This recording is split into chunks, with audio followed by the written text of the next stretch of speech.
Assalamualaikum warahmatullahi wabarakatuh. Kami dari kelompok 7 akan mempresentasikan tentang classical desk theory dengan beranggotakan yang pertama Reza Rizkina, yang kedua Wildan Barulum, yang ketiga Nur Afifah Rahma Istiantoro, yang ketiga Dia binti Likawan dari, yang kelima Rizky Radil Luciana, yang keenam Risma Fidatun. Poin pembahasan yang pertama pengertian classical desk theory, yang kedua asumsi teoretik mengenai skor, yang ketiga kelebihan dan kekurangan. Pengertian classical desk theory. Teori tes klasik atau classical desk theory merupakan salah satu pendekatan yang digunakan dalam dunia pengukuran di bidang psikologi. Teori tes klasik dikenal juga dengan sebutan teori skor murni, two score theory. Hal ini berkaitan dengan fokus kajian teori tes klasik yang ingin melihat nilai skor murni dari skor tampak yang diperoleh. Teori ini dikembangkan oleh Charles Spearman tahun 1904 dan masih terus digunakan hingga saat ini. Spearman mengembangkan CTT dengan menggabungkan konsep error dan korelasi. Salkin 2007. CTT merupakan teori psikometri yang populer serta banyak digunakan pada berbagai disiplin ilmu, contohnya ilmu psikologi, pendidikan, dan ilmu sosial lainnya. Teori tes klasik dapat dianggap sebagai kasar identik dengan teori nilai yang benar. Istilah klasik tidak hanya mengacu pada kronologi model ini, tetapi juga berbeda dengan teori psikometri yang lebih baru. Umumnya disebut secara kognitif sebagai respon teori item, yang kadang-kadang beruang sebutan yang modern seperti dalam teori laten dan modern. Menguji teori klasik seperti yang kita kenal sekarang ini dikodifikasikan oleh Novick 1996 dan dijelaskan dalam teks-teks klasik seperti Lord dan Novick dan Allen dan Yan. Dari sisi pendekatan, teori tes klasik mengadopsi pendekatan deterministik certainty, di mana fokus utama analisis adalah skor total individual X. Setiap tes memiliki error yang menyertai setiap hasil pengukuran dalam mengukur sifat manusia. Skor murni T dan error keduanya adalah variabel latin. Namun, tujuan pengujian adalah untuk menarik kesimpulan mengenai skor murni individu.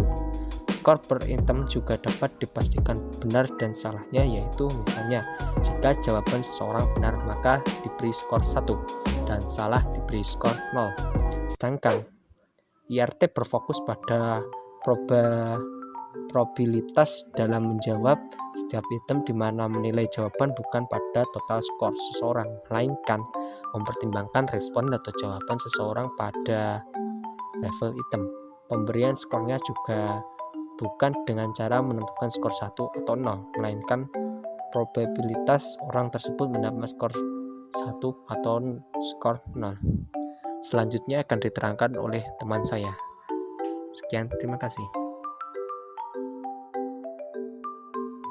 Asumsi teoritik. Seperti yang dijelaskan sebelumnya, teori tes klasik memiliki banyak asumsi di dalamnya. Performasi subjek pada suatu skala pengukuran dinyatakan dalam angka yang disebut skor. Skor ini merupakan skor perolehan pengukuran yang selanjutnya disebut sebagai skor tampak atau dilambangkan dengan X.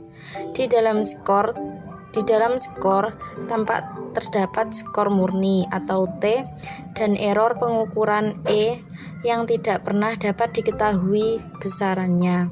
Teori tes klasik bekerja pada tataran skor tampak dengan menggunakan model linear dalam menjelaskan model skor. Beberapa asumsi yang mendasar skor dalam teori tes klasik dinyatakan sebagai berikut. Asumsi 1, X sama dengan T plus E. Asumsi ini menyatakan bahwa hubungan skor tampak, skor murni, dan error pengukuran bersifat aditif. Skor tampak yang diperoleh individu merupakan akumulasi dari skor murni dan error pengukuran. Asumsi 2, E sama dengan T. Asumsi ini menyatakan bahwa skor murni merupakan nilai harapan X. Karena besar skor murni diasumsikan tetap dalam setiap pengukuran, maka besar varian skor tampak akan tergantung pada variasi error pengukuran. Asumsi 3, ET sama dengan 0.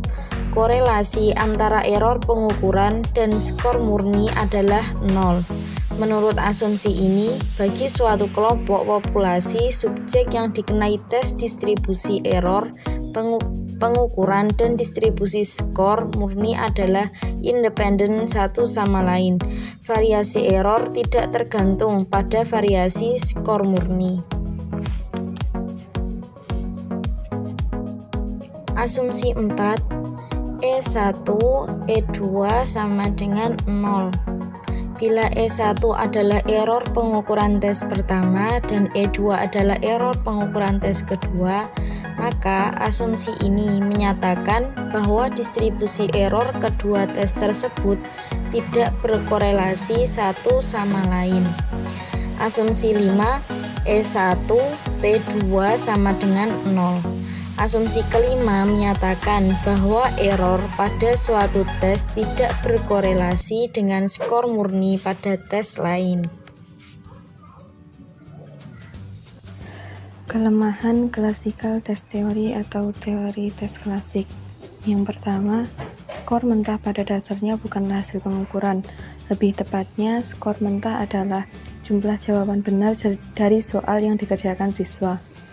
2. Skor mentah adalah informasi awal. Skor mentah juga biasanya dinyatakan dalam presentase yang tidak lain hanyalah ringkasan data berupa angka, tetapi tidak memberikan data dari suatu pengukuran. Yang ketiga, skor mentah memiliki makna kuantitatif yang lemah. Makna kuantitatif dari skor mentah yang didapat akan berbeda, bergantung pada banyaknya soal. Sedangkan persentase jawaban betul selalu bergantung pada tingkat kesulitan soal. Yang keempat, skor mentah tidak menunjukkan kemampuan seseorang terhadap tugas tertentu. Skor mentah juga tidak bisa banyak menjelaskan tingkat kesulitan soalnya. Dan kelemahan yang terakhir yaitu skor mentah dan persentase jawaban benar tidak selalu bersifat linier. Dalam sebuah tes yang bersifat linier, siswa yang memiliki skor 15, yakni skala 0 hingga 100, selalu memiliki kemampuan lebih tinggi dibanding yang memiliki skor 10. Namun, secara empirik, terkadang keduanya kemungkinan memiliki kemampuan yang sama. Kemudian kelebihan dari tes teori klasik. Meskipun secara sekilas teori tes klasik memiliki banyak keterbatasan, namun bukan berarti pendekatan ini tidak memiliki kelebihan. Beberapa kelebihan teori tes klasik dibandingkan teori respon butir diantaranya adalah terkait dengan analisis yang lebih sederhana dan mudah dipahami. Teori ini memiliki nilai praktis yang tinggi dalam menerangkan masalah reliabilitas dan validitas. Di samping pemahamannya yang tidak menuntut pengetahuan mendalam mengenai fungsi distribusi statistik dan model-model matematikanya. Selain itu, dalam melakukan analisis, sampel yang diperlukan bisa lebih sedikit jika dibandingkan dengan pendekatan teori respon butir, sehingga sangat cocok dilakukan untuk penilaian di kelas dan perbaikan evaluasi pembelajaran.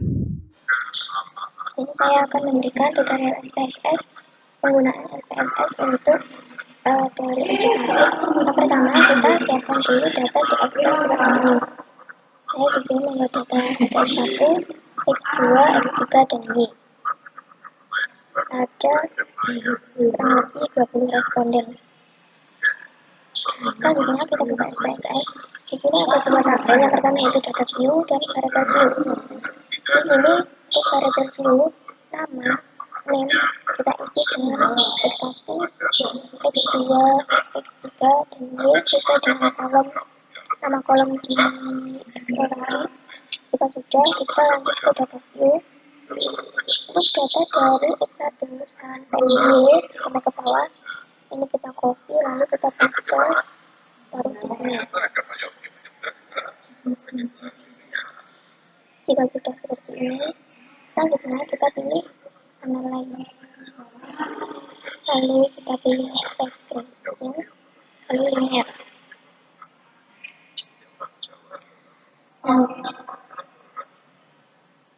Ini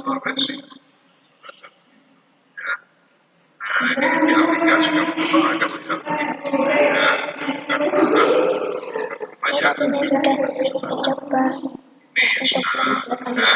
Saya ulangi, untuk X1, X2, X3 ini dimasukkan ke kolom independen.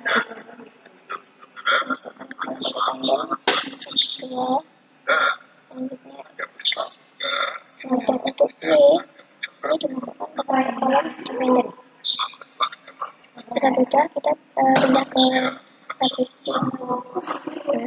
Nah, di sini yang perlu dicek yaitu ada estimate, logistic, descriptive, collinearity diagnostics, dan built-in custom. Jika sudah semua dicentang, kita boleh pilih continue. Selanjutnya kita pilih plot. Di sini tadi saya sudah memasukkan juga. Untuk kolom Y, kita pilih set shift, kita masukkan ke Y.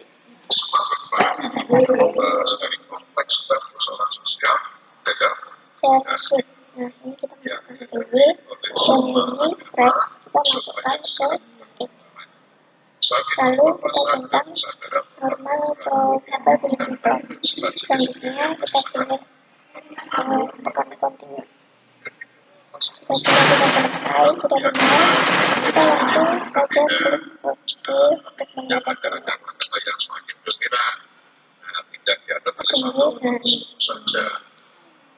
sudah tertera hasil dari analisis tadi. Ada deskriptif statistik, ada korelasi, model summary, ada aneka juga, ada koefisien, collinearity diagnosis, Bayesian dual statistics, dan ada juga di sini grafiknya.